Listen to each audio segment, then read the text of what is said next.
ലൂക്കോസിൻ്റെ സുവിശേഷം 12-ാം അധ്യായത്തിൻ്റെ 34-ാം വാക്യത്തിൽ യേശു പറഞ്ഞു, നിങ്ങളുടെ നിക്ഷേപം ഉള്ളിടത്ത് നിങ്ങളുടെ ഹൃദയവും ഇരിക്കും.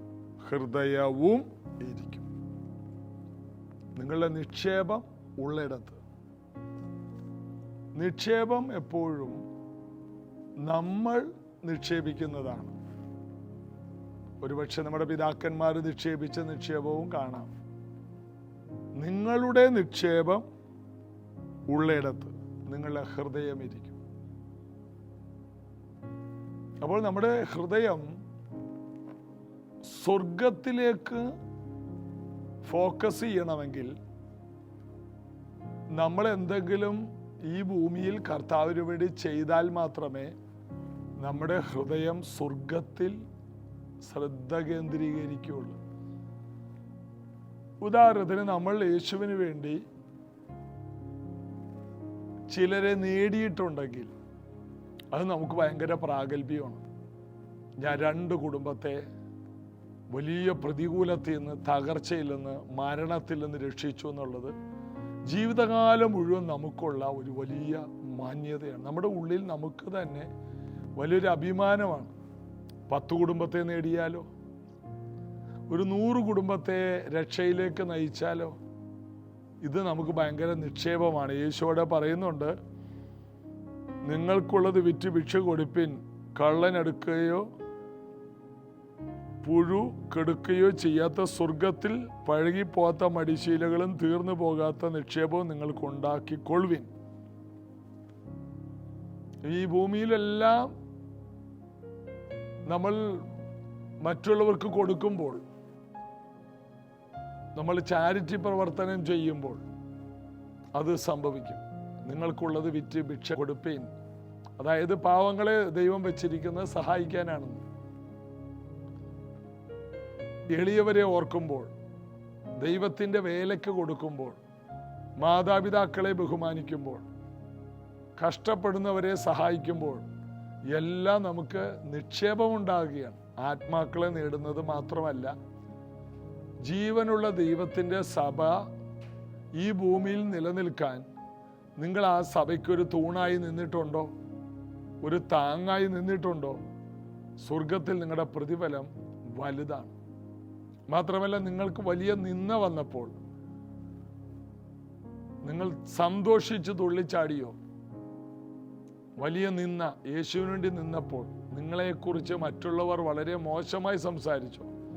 നിങ്ങളുടെ നിക്ഷേപം കൂടുകയാണ്. ഇങ്ങനെ നമ്മുടെ നിക്ഷേപത്തെ എല്ലാ നിലയിലും തിരിച്ചറിഞ്ഞ് നമ്മൾ വർദ്ധിപ്പിക്കണം. അങ്ങനെയാകുമ്പോൾ നമുക്കൊരു ഉറപ്പായി, ഞാൻ സ്വർഗത്തിൽ നിക്ഷേപമുള്ള വ്യക്തിയാണ്. ആ വ്യക്തിക്ക് സ്വർഗത്തെക്കുറിച്ച് വലിയൊരു ഉറപ്പുണ്ടാകും, ബോധ്യമുണ്ടാകും. അല്ലാതെ സ്വർഗത്തെക്കുറിച്ച് പഠിച്ചത് കൊണ്ട്, സ്വർഗത്തെക്കുറിച്ച് എല്ലാ വാക്യം കാണാതെ പഠിച്ചതുകൊണ്ടോ വായിച്ചത് കൊണ്ടോ നമുക്ക് സ്വർഗത്തിൽ പ്രതിഫലം ഉണ്ടാകില്ല. സ്വർഗത്തിന് വേണ്ടി, നിത്യതയ്ക്ക് വേണ്ടി എന്തെങ്കിലും ചെയ്തവർക്ക്, കൊർന്നേല്യോസിനോട് പറഞ്ഞു, നിന്റെ പ്രാർത്ഥനയും ധർമ്മവും ദൈവസന്നിധിയിലെത്തിയിരിക്കുന്നു. പ്രാർത്ഥന, നമ്മൾ ചെയ്യുന്ന ചാരിറ്റി പ്രവർത്തനം, ആത്മാക്കളെ നേടുന്നത്, നിന്ദകൾ സഹിക്കുന്നത്, ഇങ്ങനെ ഒത്തിരി കാര്യങ്ങൾ നമുക്ക് നിക്ഷേപങ്ങൾ ഉണ്ടാക്കും. നമ്മുടെ നിക്ഷേപം കൂടുന്നതിനനുസരിച്ച് നമ്മുടെ ഹൃദയം നിത്യതയിൽ ഉറപ്പിക്കാൻ കഴിയും. അങ്ങനെയുള്ളവർ വിശ്വാസത്തിൽ വളരെ ബലമുള്ളവരായി മാറും. മാത്രമല്ല, നിത്യതയിലും വലിയ പ്രതിഫലം പ്രാപിക്കുന്നവരാകും. ഭൂമിയിൽ ധൈര്യവും പ്രാഗൽഭ്യമുള്ളവരാകും, നിത്യതയിൽ വളരെ പ്രതിഫലം ഉള്ളവരുമാകും. യേശു കർത്താവ് അതിനുള്ള ശക്തിയും കൃപയും നമുക്ക് എല്ലാവർക്കും തരും. വിശ്വസിക്കാം. കർത്താവിനെ നമുക്ക് ചേർന്ന് പാടി ആരാധിക്കാം. എന്റെ സങ്കേതവും ബലവും ഏറ്റവും അടുത്ത തുണയും, എന്റെ സങ്കേതവും ബലവും ഏറ്റവും അടുത്ത തുണയും,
എത്രയും വേഗം വന്നിടും എന്നെ തന്നരികിൽ ചേർക്കുവാൻ. എത്രയും വേഗം വന്നിടും പുത്തനാം ഭവനം എത്തി വിശ്രമിപ്പാൻ ആർത്തിയോടെ ഞാൻ കാത്തിരിപ്പു. പുത്തനാം ഭവനം എത്തി വിശ്രമിപ്പാൻ ആർത്തിയോടെ ഞാൻ കാത്തിരിപ്പു. എന്റെ സങ്കേതം, എന്റെ സങ്കേതവും ബലവും ഏറ്റവും അടുത്ത തുണയും. എന്റെ സങ്കേതവും ബലവും ഏറ്റവും അടുത്ത തുണയും. ഏതൊരാപത്തിലും ഏതു നേരത്തിലും എനിക്കെന്നും എന്നേശുവത്രേ. ഏതൊരാപത്തിലും ഏതു നേരത്തിലും എനിക്കെന്നും യേശുവത്രേ.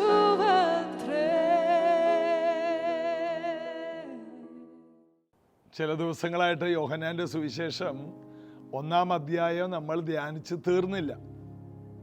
കർത്താവിൻ്റെ വചനം ഒരു കടല് പോലെയാണ്.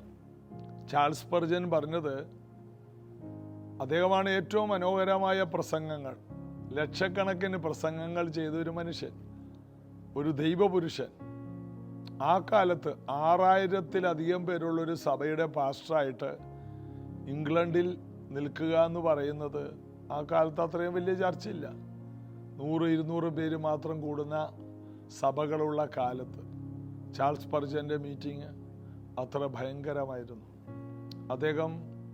അദ്ദേഹത്തിൻ്റെ പ്രസംഗങ്ങളെല്ലാം എഴുതുമായിരുന്നു. 10,000-കണക്കിന് പ്രസംഗങ്ങൾ എഴുതുമായിരുന്നു.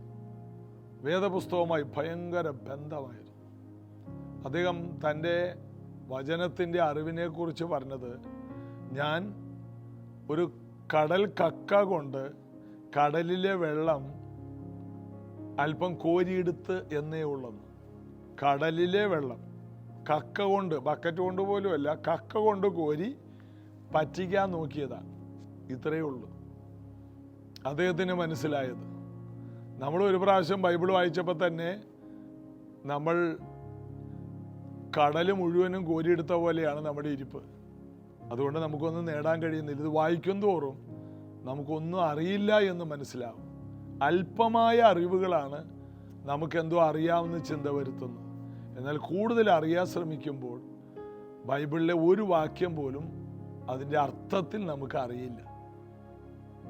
ദൈവമക്കൾ എന്നുള്ള വാക്ക് പോലും നമുക്ക് ഇന്നുവരെ അറിയില്ല. ഞാനൊരു ദൈവ പൈതലാണ് എന്ന വാക്കിൻ്റെ അർത്ഥം നമുക്ക് ഇതുവരെ മനസ്സിലായിട്ടില്ല. അത് മനസ്സിലായാൽ നമ്മുടെ പ്രാർത്ഥനാ ജീവിതം തന്നെ മാറിപ്പോവും. നീതിമാൻ എന്ന വാക്കിൻ്റെ അർത്ഥം എനിക്ക് ഇന്ന് വരെ മനസ്സിലായിട്ടില്ല. അതിൻ്റെ അർത്ഥമൊക്കെ ഞാൻ കുറച്ച് പറയും. എന്നാൽ അതിൻ്റെ അർത്ഥം എനിക്ക് ശരിയായി മനസ്സിലായാൽ ഞാൻ ഈ കാലഘട്ടത്തിലെ ഏലിയാവിനെ പോലെ ശക്തമായി രാജ്യങ്ങളെ തൊടുന്നൊരു കാര്യം ചെയ്യും. ഇതുവരെ അത് വേണ്ട രീതിയിലൊന്നും മനസ്സിലായിട്ടില്ല. എൻ്റെ നിങ്ങളുടെയൊക്കെ കാര്യം അതാണ്. ദൈവവചനം ഒരു അഗാധ ആഴമുള്ള ഒരു സമുദ്രം പോലെയാണ്. അതിലേക്ക് ഇറങ്ങും തോറും അതിൻ്റെ ആഴം മനസ്സിലാകും. നമുക്ക് വേദപുസ്തകത്തെ വളരെയധികം സ്നേഹിക്കണം. അത് ജീവൻ്റെ ആധാരമായും സൗഖ്യമായും നമ്മുടെ ജീവിതത്തിൻ്റെ ഉയർച്ചയായും നമ്മുടെ നന്മയായും നമ്മുടെ ആനന്ദമായും ദൈവവചനത്തെ നമുക്ക് കാണാം. യോഹന്നാൻ്റെ സുവിശേഷത്തിലേക്ക് 1-ാം അധ്യായത്തിലേക്ക് തന്നെ നമുക്ക് വരാം. 43 മുതൽ 51 വരെയുള്ള ഭാഗങ്ങളിൽ അതിന് രണ്ടായിട്ട് നമുക്ക് കാണാം. 43 മുതൽ വായിക്കുമ്പോൾ, പിറ്റേന്നാൾ യേശു ഗലീലയ്ക്ക് പുറപ്പെടുവാൻ ഭാവിച്ചപ്പോൾ ഫിലിപ്പോസിനെ കണ്ടു. എന്നെ അനുഗമിക്കുക എന്ന് അവനോട് പറഞ്ഞു. ഫിലിപ്പോസോ അന്ത്രയോസിൻ്റെയും പത്രോസിൻ്റെയും പട്ടണമായ ബേത്സയിദയിൽ നിന്നുള്ളവൻ ആയിരുന്നു. പത്രോസിൻ്റെയും അന്ത്രയോസിൻ്റെയും നാട്ടിൽ നിന്നാണ് ഫിലിപ്പോസ് വരുന്നത്. യേശുവിൻ്റെ യാത്രയിൽ അവനെ കണ്ടു. എന്നെ അനുഗമിക്കുക എന്ന് പറഞ്ഞു. ഒറ്റ വാക്ക്, യേശുവിൻ്റെ ഒറ്റ വാക്ക്, ഒറ്റ നോട്ടം, അതോടെ അവരുടെ ജീവിതം മാറുകയാണ്. പത്രോസിനെ കണ്ടപ്പോൾ അന്ത്രയോസിനോട്, യാക്കോബിനോട്, യോഹന്നാനോട്, ഇവരോടെല്ലാം മത്തായിയോട് ചുങ്കസ്ഥലത്ത് ചുങ്കം പിരിച്ചുകൊണ്ടിരിക്കുമ്പോൾ അവിടെ വെച്ച് എന്നെ അനുഗമിക്കുക, ഒറ്റ വാക്ക്. കർത്താവ് ലോകസ്ഥാപനത്തിന് മുന്നമേ കണ്ടുവച്ചിരുന്ന ഇവരെ സമയമായപ്പോൾ ഒന്ന് വിളിച്ചേ ഉള്ളൂ.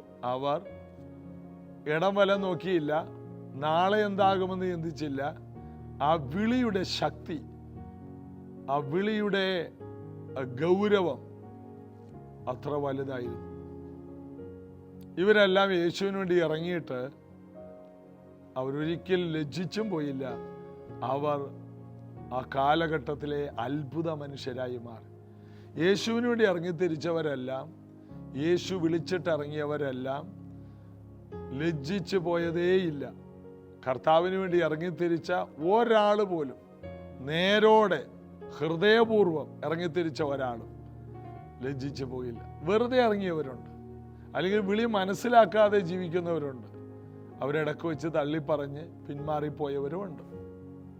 എന്നാൽ ദൈവത്തിൻ്റെ വിളി അറിഞ്ഞ് ഇറങ്ങിത്തിരിച്ചവരെല്ലാം അവർ വളരെ തീഷ്ണതയുള്ളവരായി, എരിവുള്ളവരായി, അഭിഷേകമുള്ളവരായി, അധികാരമുള്ളവരായി, കൃപകളാലും വരങ്ങളാലും നിറഞ്ഞവരായി തീർന്നതാണ് ബൈബിളിലെ ചരിത്രം.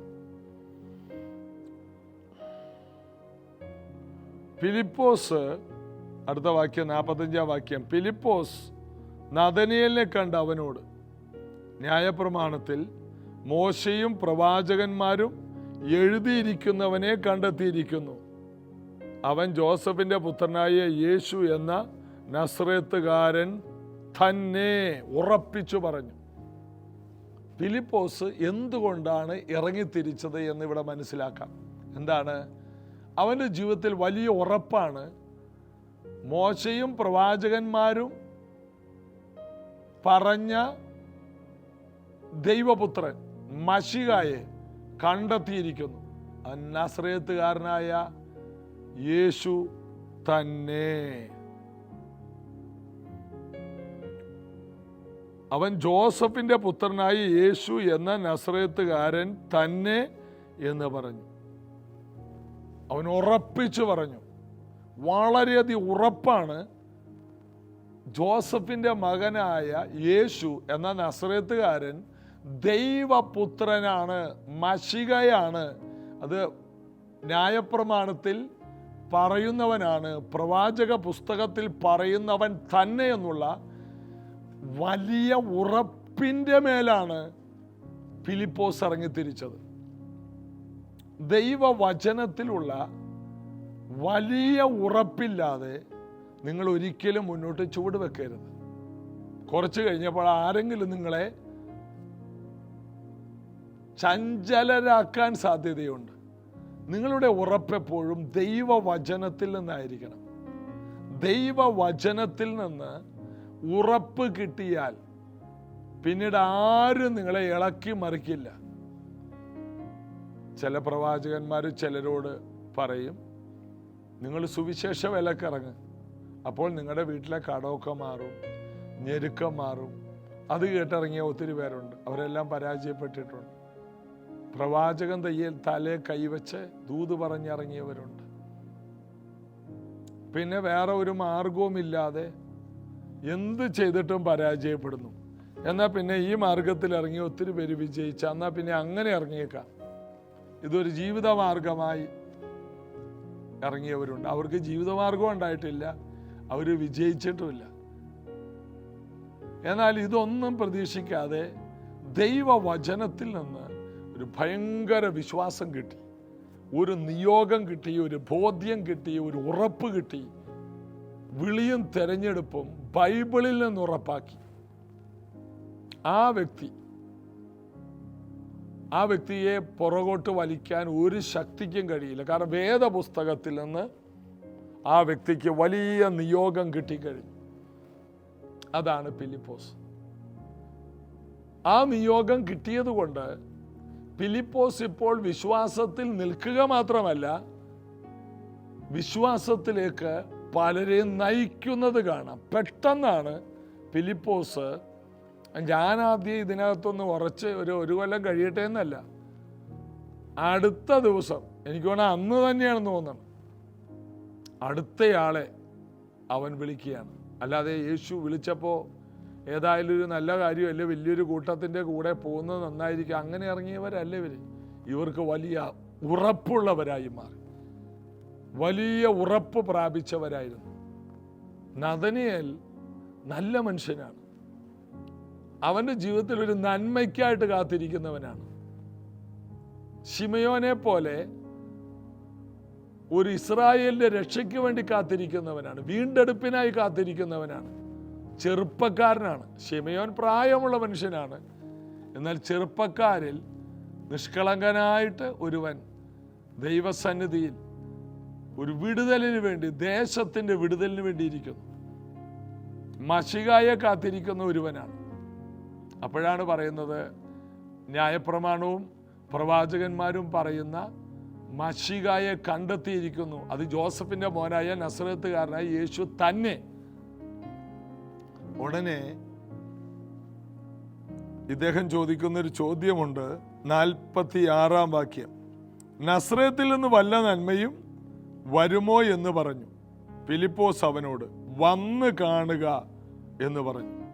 ഈ നസ്രത്തുകാരനായ ജോസഫിന്റെ മകനായ യേശുവിനെ വന്ന് എങ്ങനെ കാണും? നസ്രത്തിൽ നിന്ന് ഒരു നന്മയെക്കുറിച്ച് പറയുന്നില്ലല്ലോ. ബേത്ലഹേമിൽ ഒരുവൻ ജനിക്കുമെന്ന് പറയുന്നുണ്ട്. നസ്രത്തിൽ നിന്ന് വല്ല നന്മയുണ്ടോ? അതാണ് ആർക്കറിയേണ്ടത്? നഥനയേൽ അറിയേണ്ടത്. നസ്രത്തിൽ നിന്നാണോ ജീവിതത്തിൽ ഇവരെല്ലാം ഇറങ്ങിയത്? വ്യക്തമായ ഒരു ബോധ്യത്തിന്റെ പുറകിലാണ്. ഫിലിപ്പോസ് ഉറപ്പിച്ചു പറഞ്ഞു, വന്ന് കാണ്. നീ ഇവിടെ ഇരുന്ന് ബൈബിളും വായിച്ചുകൊണ്ടിരുന്നാൽ പറ്റില്ല. ബൈബിളിൽ പറയുന്നവനെ ഞാൻ നേരിട്ട് കാണിച്ചു തരാം. നീ അവന്റെ അടുക്കൽ വന്നിട്ട് തീരുമാനിച്ചാൽ മതി. നഥനയേലിന് അറിയേണ്ടത് നസ്രയത്തിൽ നിന്ന് വല്ല നന്മയും വരും. അതിൻ്റെ അർത്ഥം മശിക വന്നാൽ, രക്ഷകൻ വന്നാൽ നന്മകൾ ഉണ്ടാകും. യേശു ആണെങ്കിൽ നന്മയുണ്ടാകും. ഇത് നഥനയേലിന് വേദപുസ്തകത്തിൽ നിന്ന് അറിയാം. അതുകൊണ്ട് അദ്ദേഹം ചോദിക്കുന്നത്, നസ്രയത്തിൽ നിന്ന് വല്ല നന്മയുണ്ടാകുമോ? അപ്പൊ ഫിലിപ്പോസിന് പറയാനുള്ളത്, നീ വന്നു കാണ്, നന്മയുണ്ടാകും. മറ്റവൻ അറിയേണ്ടത് വല്ല നന്മയും വരുമോ? നന്മ വരുന്നുണ്ടെങ്കിൽ, വിടുതൽ വരുന്നുണ്ടെങ്കിൽ, സൗഖ്യം വരുന്നുണ്ടെങ്കിൽ, ദൂതുകൾ വരുന്നുണ്ടെങ്കിൽ, വചനം വരുന്നുണ്ടെങ്കിൽ, വെളിപ്പാടുകൾ വരുന്നുണ്ടെങ്കിൽ അത് മശിക തന്നെയാണ്. അങ്ങനെ നഥനയേൽ യേശുവിൻ്റെ അടുത്ത് വന്ന ചരിത്രമാണ് ഇവിടെ നമ്മൾ കാണുന്നത്. നഥനയേൽ തൻ്റെ അടുക്കൽ വരുന്നത് യേശു കണ്ടു. ഇതാ സാക്ഷാൽ ഇസ്രായേലിയൻ, ഇവനിൽ കപടമില്ല എന്ന് അവനെക്കുറിച്ച് പറഞ്ഞു. നഥനയേൽ വരുമ്പോൾ തന്നെ നഥനയേലിന്റെ ജീവിതം മൊത്തം ഒറ്റവാക്കി പറഞ്ഞു, നീ ഒരു യഥാർത്ഥ ഇസ്രായേലിനാണ്. ജീവിതത്തിലെ കപടതയെല്ലാം കളഞ്ഞ് നന്നായിട്ട് ജീവിക്കുന്ന ഒരുവൻ. അതായത് യാക്കോബ് എന്ന വാക്കിൻ്റെ അർത്ഥം ഉപായി എന്നാണ്. എന്നാൽ ഇസ്രായേൽ എന്ന് പറഞ്ഞാൽ ദൈവത്തിൻ്റെ പ്രഭു, കപടതയില്ലാതെ ദൈവത്തിന് വേണ്ടി നിൽക്കുന്ന ദൈവത്തിൻ്റെ പ്രത്യേക ജനം. ജാതികളുടെ ഇടയിൽ എണ്ണപ്പെടുന്നില്ല, തനിച്ചു പാർക്കുന്ന ജനം. ബിലെയാം പറഞ്ഞ വ്യക്തി സമൂഹം. യാക്കോബിന്റെ ധൂളി ആർക്കെണ്ണാം? രാജാവ് അവരുടെ നടുവിൽ ഉണ്ട്, രാജകോലാഹലമുണ്ടെന്ന് സംഖ്യാപുസ്തകത്തിൽ ബിലെയാം പറയുന്ന, പ്രവചിക്കുന്ന ആ പ്രവചനം പോലെ ഇത് പ്രത്യേക ജനമാണ്, ദൈവത്തിൻ്റെ സ്വന്തം ജനമാണ്, ഭക്തരാണ്. എന്നിട്ട് ബിലെയാം പറയുന്നുണ്ട്, ഭക്തൻ മരിക്കുന്ന പോലെ ഞാനും മരിക്കട്ടെ. ഇവരുടെ മരണം പോലും വലിയ സക്സസ് ആണ്. ഭക്തന്മാരുടെ മരണം യഹോവയ്ക്ക് വിലയേറിയതാണ്. അവരുടെ ജനനം വിലയേറിയത്, അവരുടെ ജീവിതം വിലയേറിയത്, അവരുടെ മരണം വിലയേറിയത്. ഒരു ദൈവ പൈതലിന്റെ ജീവിതം വൻ വിജയമാണ്. അപ്പോൾ നഥനയേൽ എന്ന വ്യക്തിയെക്കുറിച്ച് യേശു ഒറ്റ വാക്യം പറഞ്ഞു, സാക്ഷാൽ ഇസ്രായേൽ. അപ്പൊ അകമേ യഹൂദനായവൻ സാക്ഷാൽ യഹൂദൻ എന്ന് പൗലോസ് അത് എടുത്തു പറയുന്നുണ്ട്. ആകമേ വിശുദ്ധനായവൻ, ആകമേ രൂപാന്തരപ്പെട്ടവൻ, ആകമേ പരിവർത്തനം സംഭവിച്ചവൻ. ഇവന്റെ ജീവിതത്തിൽ ഇവനിൽ തന്നെ മാറ്റങ്ങൾക്ക് വിധേയനാക്കി കൊടുത്തവനാണ്. ഇവനിൽ കപടമില്ല, യേശു എടുത്തു പറഞ്ഞു. അപ്പോൾ ഒരു ദൈവ പൈതൽ ദൈവകൃപ സൂക്ഷിച്ച്, നിഷ്കളങ്കത സൂക്ഷിച്ച്, തന്നെത്താൻ സൂക്ഷിക്കുമ്പോൾ യേശു അത് എടുത്തു പറഞ്ഞു, നിങ്ങൾ തിരിഞ്ഞ് ശിശുക്കളെ പോലെ ആയില്ലെങ്കിൽ ദൈവരാജ്യം കാണാൻ കഴിയില്ല. അതിൻ്റെ അർത്ഥം ദൈവരാജ്യത്തിൻ്റെ പ്രത്യേകത അത്ഭുതങ്ങളും അടയാളങ്ങളും വിടുതലുകളുമാണ്, നന്മകളാണ്. നസ്രയത്തിൽ നിന്ന് വലിയ നന്മ വരുമോ? നഥനയേൽ കാണും. കാരണം എന്താണ്?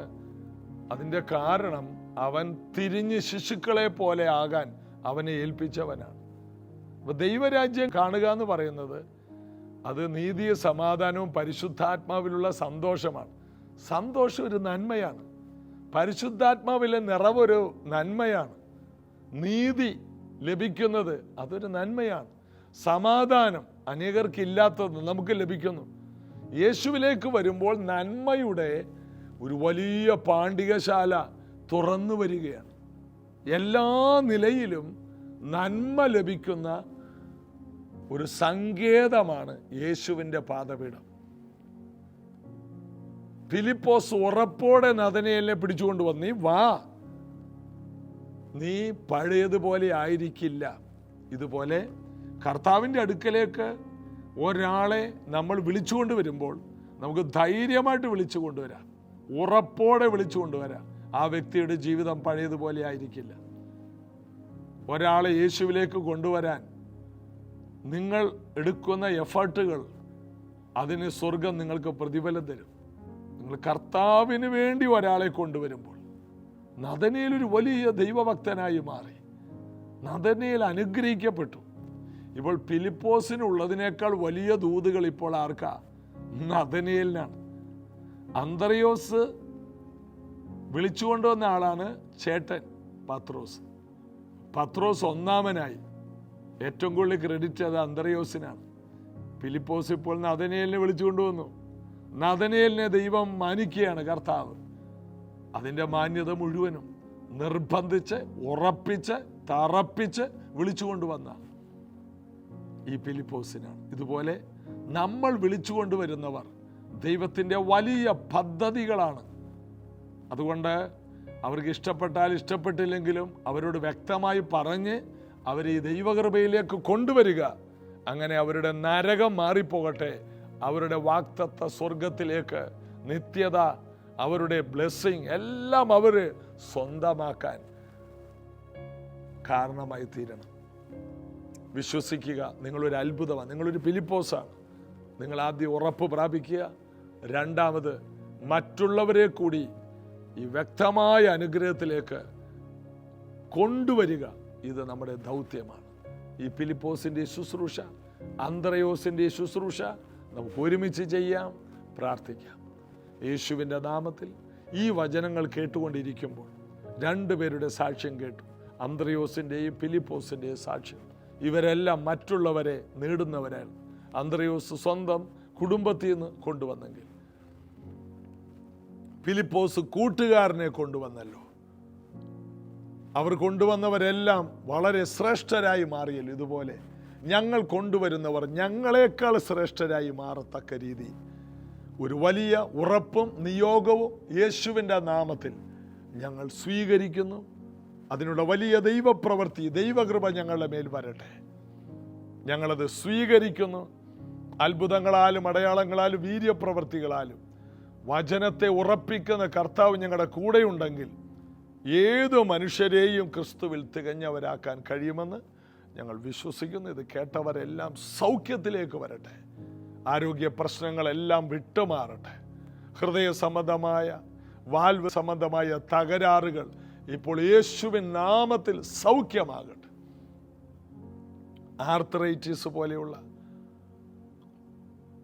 ചില ഭാരങ്ങൾ കൊണ്ട് വേഗത കുറഞ്ഞു പോയവർ അവരുടെ പഴയ വേഗതയിലേക്ക് തിരിച്ചു വരത്തക്ക രീതിയിൽ ആർത്രൈറ്റിസ് എന്ന് പറയുന്ന ആ ജോയിന്റ് പെയിനുകളെല്ലാം ഇവരെ വിട്ട്, ഇത് കേൾക്കുന്ന പലരെയും വിട്ട് മാറട്ടെ. അവരെ വൈകിപ്പിക്കുന്ന എല്ലാം മാറി വേഗത കൂടട്ടെ. അതുപോലെ ഏതെല്ലാം രോഗത്തിൽ ഭാരപ്പെടുന്നവരുണ്ടോ അവർക്കെല്ലാം വിടുതലുകൾ ഉണ്ടാകട്ടെ, സൗഖ്യങ്ങൾ നടക്കട്ടെ. സാമ്പത്തിക വഴികൾ വൈകിപ്പോയ എല്ലാ സാഹചര്യത്തിൽ നിന്നും ഈ ജനത്തിന് വിടുതലുണ്ടാകട്ടെ. അബ്രഹാമിന് പുതിയ പുതിയ വഴികൾ സാമ്പത്തിക മേഖലകളിൽ പെട്ടെന്ന് തുറന്നു കൊടുത്ത കർത്താവേ, ഇസ്ഹാക്കിനും യാക്കോബിനും തുറന്നു കൊടുത്ത ഞങ്ങളുടെ പിതാക്കന്മാർക്ക് മാന്യത കൊടുത്ത യേശുവേ, ഇത് കേൾക്കുന്ന പലരുടെയും സാമ്പത്തിക മേഖലകളിൽ അത്ഭുതങ്ങൾ സംഭവിക്കട്ടെ. വീടുകൾ ഓബേദേദോമിൻ്റെ വീട് പോലെ സമൃദ്ധി കൊണ്ട് നിറയട്ടെ.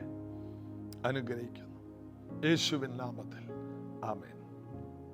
യേശു കർത്താവിൻ്റെ വലിയ കൃപ നമ്മെ നയിക്കും, ബലപ്പെടുത്തും, ശക്തീകരിക്കും.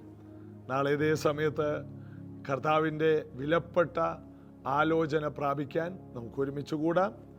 അരമണിക്കൂർ സമയം, ചെറിയ ഒരു സമയം രാവിലെ എഴുന്നേൽക്കുമ്പോൾ നിങ്ങൾ ഇതിനു വേണ്ടി മുടക്കുന്നത് നിങ്ങളുടെ ജീവിതം അടിമുടി മാറുന്നതായിരിക്കും. നമുക്ക് ഒരുമിച്ച് ദൈവരാജ്യം പണിയാം. കർത്താവ് എല്ലാവരെയും അനുഗ്രഹിക്കട്ടെ. ആമേൻ.